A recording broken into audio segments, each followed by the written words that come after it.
Hello, everyone. It is Miss List, and I am here with 6.3, which has the title Thermal Equilibrium. When hot particles and cold particles are in contact with one another, they collide, energy is transferred, and this is called heat transfer. Some things about heat is that it always goes from hot to cold, never the other direction. The hotter particles lose energy, and the colder particles gain energy.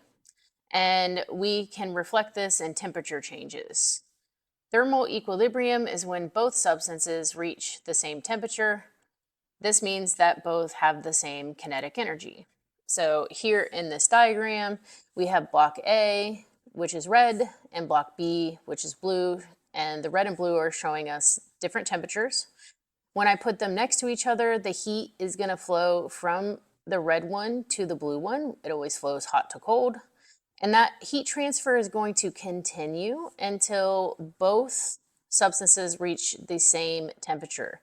That's when heat flow stops, and that's what we call thermal equilibrium. We can use changes in temperatures to measure that thermal equilibrium has been met. And that is what's being shown here in these diagrams. I know that thermal equilibrium has been reached when the temperature stops changing. If I have something that is boiling or 100 degrees Celsius and I have something that is freezing and I put them next to each other, that energy is going to transfer until I get to a thermal equilibrium where the temperature stops changing. Now, it makes sense that in this diagram we have a meeting in the middle of 50 degrees Celsius. It's not always going to be exactly in the middle. Halfway between 100 and 0 is 50. The temperature at which thermal equilibrium happens depends on a lot of things. The material the substance is made out of, because that's going to give a different, what we call specific heat capacity. The masses of the substance also plays a role. And so when we're doing heat calculations, we have to consider that they might have different masses, different heat capacities. So it's not always this simple as the thermal equilibrium meeting in the middle, the halfway point between the hottest and coldest. It might be skewed to be warmer than 50. It might be skewed to be cooler than 50. And that depends on things like mass and what the material is made out of. So I have some example problems here. And it says place an X in the box of the substance that will have the greatest average kinetic energy. So kinetic energy, let's just remind ourselves, is equal to 1/2 the mass times the velocity squared. The other thing that we want to keep in mind is that temperature and kinetic energy are directly related. So in A, I both have 1 liter of water, but the temperature of the first one is 25 degrees, and the temperature of the one that is 35 is going to have more kinetic energy because I have a higher temperature. So I would choose this middle one. On letter B, I have a liter of water at 25 degrees, and I have 5 liters of C6H6 at 25 degrees. Because these are both at the same temperature, that means they are going to have the same amount of kinetic energy. Now, if we use our kinetic energy equation, the one that has the bigger molar mass is going to have it's going to move slower. And so that is something we can take into account over here. But because they're at the same temperature, they would have the same amount of kinetic energy. On C, we have 25 grams of gold at 55 versus 25 grams of lead at 35. So the higher temperature tells me that this is going to have more kinetic energy. Temperature and kinetic energy are directly related. On the next one, I have 1 molar KNO3 versus 2 molar NaOH, but they are both at 80 degrees. So they're going to have similar kinetic energies. And then finally, we have 1 mole of aluminum versus 5 moles of copper. The higher temperature is going to have the higher kinetic energy. Now it says for the substances that have the same average kinetic energy, circle the substance with a greater velocity. So this gets to this equation, up here, if I have a large mass, that means it's going to have a smaller velocity. That's an inverse relationship. So if I want the higher velocity, I'm going to need a smaller mass. If I come back up and zero in on part B and part D, I want to think about this in terms of molar mass. So on B, I have water, which is around 18 grams per mole. And C6H6 is the formula for benzene. 6 carbons is going to be 72 plus 6 for the hydrogen. So this is around 78 grams per mole. So again, they're asking for the greater velocity. The greater velocity is going to be the smaller mass. So that's going to be the 1 liter of water. And then when I look at KNO3 versus NaOH, I'm going to look here that we have a increased concentration for the NaOH. I have 2 molar versus 1 molar.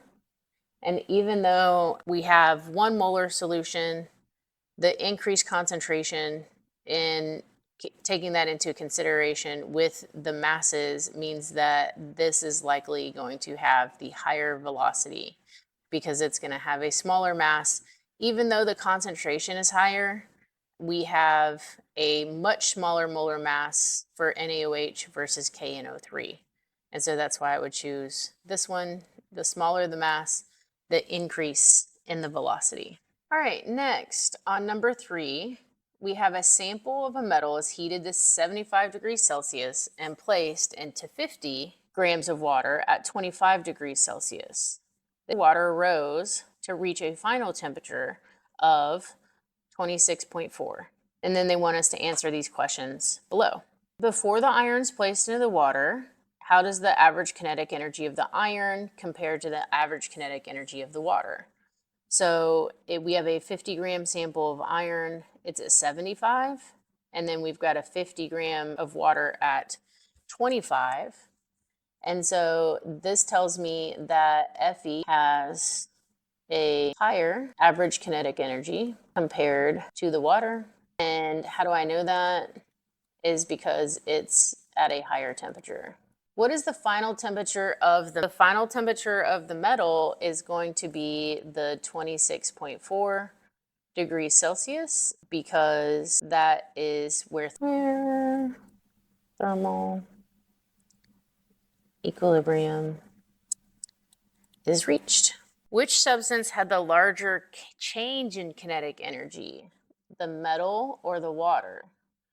This is where we are going to compare our changes in temperature. If my iron started at 75 and ended at 26.4, that's going to be a difference of, let me just grab my calculator, 75 minus 26.4.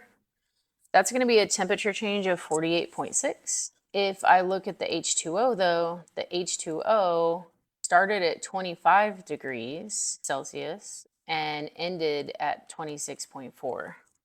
So the change in temperature for the water is much less than the change in temperature for the metal. So which substance had the greater change in kinetic energy? The metal did. And how do I know that? I know that because the change in temp was greater. Explain on a particular particulate level how the temperature of the water increases after the addition of the metal.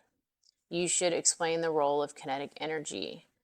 So we talked earlier about how when we have a metal or when we have substances that come in contact, then it's always going to transfer from the hot to the cold. I would say something along the line of heat, aka thermal energy, is transferred from metal because the iron is at a higher temperature to the water. And then they want particular metal. So as the H2O molecules gain energy, they're going to move faster, which increases kinetic energy. On our next question, we have the student claims that thermal equilibrium is reached at time t, and they want us to define thermal equilibrium. So this is where the temperature stops changing. where temp stops changing. Is the student correct about time t? And I would say yes, because as we can see, this has stopped changing. I will say yes, the student's correct, because the temperature has changing and stopped changing and remains constant. What can be said about the average kinetic energy of the metal and of the water at time t? Well, if they're at thermal equilibrium, that means they are at the same temp. And if they're at the same temp, that means that kinetic energy would be equal. All right, that is it for 6.3. I will see you next time for 6.4, which looks at heat capacity and calorimetry. I'll see you next time.